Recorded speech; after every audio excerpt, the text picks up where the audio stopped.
Hi guys, welcome to study well with me. ഇന്നത്തെ വീഡിയോയിലൂടെ discuss ചെയ്യാൻ വേണ്ടി പോകുന്നത് ജോർജ് കെന്നി എഴുതിയ സൺസെറ്റ് ഓൺ പോർട്ടേജ് എന്ന കവിതയുടെ സമ്മറിയാണ്. വീഡിയോയിലേക്ക് പോകുന്നതിന് മുന്നായിട്ട് ആദ്യമായിട്ടാണ് നിങ്ങൾ ഈ ചാനൽ കാണുന്നുണ്ടെങ്കിൽ എല്ലാവരും ഒന്ന് ചാനലിനെ സബ്സ്ക്രൈബ് ചെയ്ത് സപ്പോർട്ട് ചെയ്യുക. അതോടൊപ്പം തന്നെ ഈ ഒരു വീഡിയോ നിങ്ങളുടെ ഫ്രണ്ട്സിനും കൂടി ഷെയർ ചെയ്ത് കൊടുക്കുക. അപ്പോൾ നമുക്ക് ഒട്ടും ലേറ്റ് ആക്കാതെ തന്നെ നമ്മുടെ വീഡിയോയിലേക്ക് കിടക്കാം. എഴുത്തുകാരനെ പറ്റിയിട്ട് നമുക്ക് ആദ്യം നോക്കാം. George Kenny. He belonged to the indigenous community, the third largest tribe on North America, known as Chippewa in US and Ojibwe in Canada. The Anishinaabe community was one of the largest indigenous ethnic group that later amalgamated as a tribe in the 1600s. വടക്കേ അമേരിക്കയിലെ മൂന്നാമത്തെ വലിയ ഗോത്രമായ തദ്ദേശീയ സമൂഹത്തിൽപ്പെട്ടയാളായിരുന്നു George Kenny. US-ലെ ചിപ്പവ എന്നും കാനഡയിലെ ഒബ്ജിവെ എന്നും അറിയപ്പെടുന്നു. അനിഷനാബ community ഏറ്റവും വലിയ തദ്ദേശിക ധാർമ്മിക വിഭാഗങ്ങളിലൊന്നായിരുന്നു. പിന്നീട് 1600-കളിൽ ഒരു ഗോത്രമായി ലയിച്ചു. His writings reflects experiences in both native and non native world. അദ്ദേഹത്തിൻ്റെ രചനകൾ സ്വദേശീയവും അല്ലാത്തതുമായ ലോകത്തിലെ അനുഭവങ്ങളെയാണ് പ്രതിഫലിപ്പിക്കുന്നത്.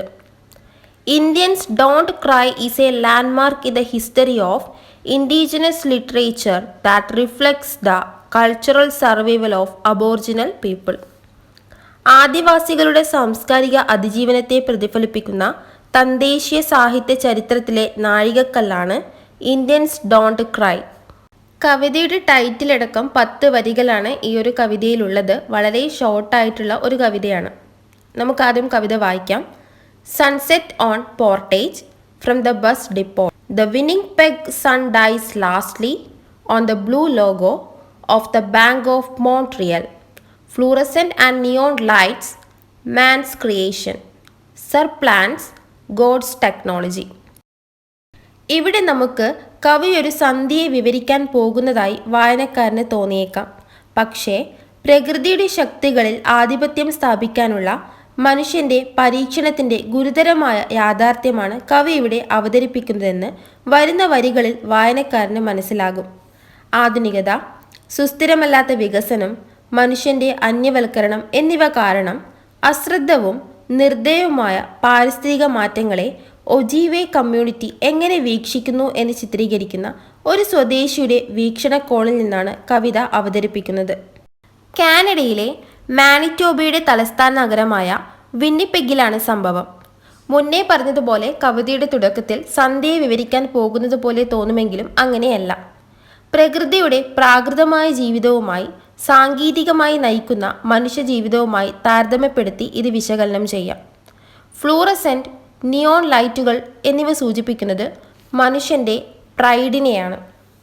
കാനഡയിലെ 5 വലിയ ബാങ്കുകളിൽ ഒന്നായ കനേഡിയൻ മൾട്ടിനാഷണൽ ബാങ്കിൻ്റെയും സാമ്പത്തിക സേവനങ്ങളെയും ബാങ്ക് ഓഫ് മോൺട്രിയൽ പരാമർശിക്കുന്നതിനാൽ മോൺട്രിയൽ ബാങ്കിൻ്റെ നീല ലോഗോയിൽ പ്രതിഫലിക്കുന്ന പ്രകാശവും പ്രാധാന്യം അർഹിക്കുന്നു. The notion that man's creation supplants God's technology becomes crucial to the theme of the poem. മനുഷ്യൻ്റെ സൃഷ്ടി ദൈവത്തിൻ്റെ സാങ്കേതിക വിദ്യയെ മറികടക്കുന്നു എന്ന ആശയമാണ് കവിതയുടെ പ്രധാന തീം. ഇവിടെ മനുഷ്യൻ സൃഷ്ടാവാവുന്നു. മനുഷ്യൻ അവൻ്റെ സ്വന്തം ഭാവി തന്നെ നശിപ്പിക്കുന്നവനായി മാറുകയാണ്. ഇവിടെ മനുഷ്യൻ ദൈവത്തിനെ പോലും കീഴടക്കുന്ന ആളായി മാറി. The word supplant is a crucial to the reading of the poem. ഇവിടെ സർപ്ലാന്റ് എന്ന വാക്ക് കവിതയിൽ നിർണായകമാണ്. മനുഷ്യൻ കൃത്രിമമായ പുരോഗതിയിലൂടെ പ്രകൃതിയുടെ പരിസ്ഥിതിയെ നശിപ്പിക്കുന്നു. മനുഷ്യൻ്റെ ഓരോരോ ടെക്നോളജീസ് കാരണവും അവൻ്റെ പ്രകൃതിയോടുള്ള മോശമായ ഇടപെടലുകൾ കാരണവും പ്രകൃതി ആകെപ്പാടെ നശിച്ചുകൊണ്ടിരിക്കുന്ന ഒരു സിറ്റുവേഷനാണ് ഇപ്പോഴുള്ളത്. ദൈവത്തെ പോലും നിയന്ത്രിക്കുന്നവനായി മനുഷ്യനിപ്പോൾ മാറിയിരിക്കുകയാണ്.